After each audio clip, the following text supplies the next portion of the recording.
Praise the Lord, our daily bread. Psalms chapter 119, verse 172. Let my tongue sing of your word, for all your commandments are righteousness. O Almighty God, thank you for giving this wonderful verse. May your presence shower on us. O Lord, the promises and commands you have given cannot be given by anyone else in the world, because they are based on the principles of justice, honesty, mercy, wisdom, respect, humility, and patience. Thank you, Lord, for giving them. So, bless us all our lives, not to forget them, to live according to them, not to get caught up in worldly illusions, but to live as a people who walk by your hand. We ask this in the name of Jesus Christ. Amen.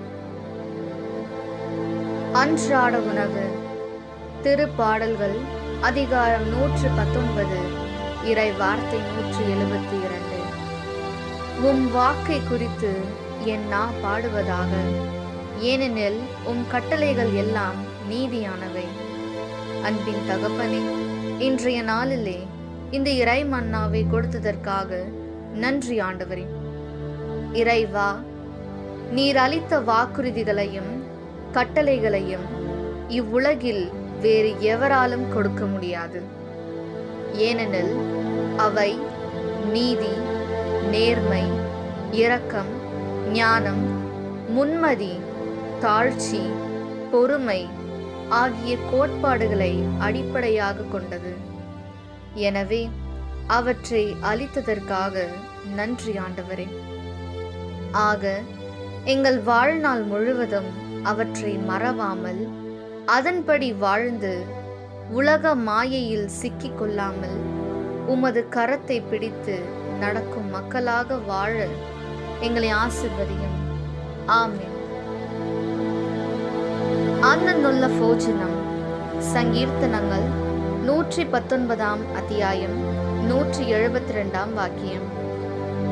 എൻ്റെ നാവ് അങ്ങയുടെ വചനം പ്രകീർത്തിക്കും, എന്നാൽ അങ്ങയുടെ പ്രമാണങ്ങൾ നീതിയുക്തമാണ്. ദൈവമേ, ഈ ലോകത്ത് ഏത് വ്യക്തിക്കും കൊടുക്കാൻ പറ്റാത്തതാണ് അങ്ങയുടെ വാഗ്ദാനങ്ങളും കൽപ്പനകളും. അങ്ങയുടെ കൽപ്പനകൾ ശാശ്വതവും അങ്ങയുടെ പ്രമാണങ്ങൾ നീതിയുക്തവുമാണ്. ഞങ്ങൾക്ക് തന്നതിനെയോർത്ത് നന്ദി പറയുന്നു.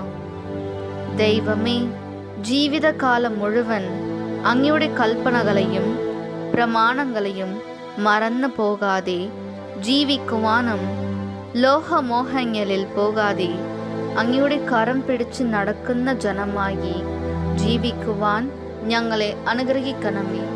ആമേൻ.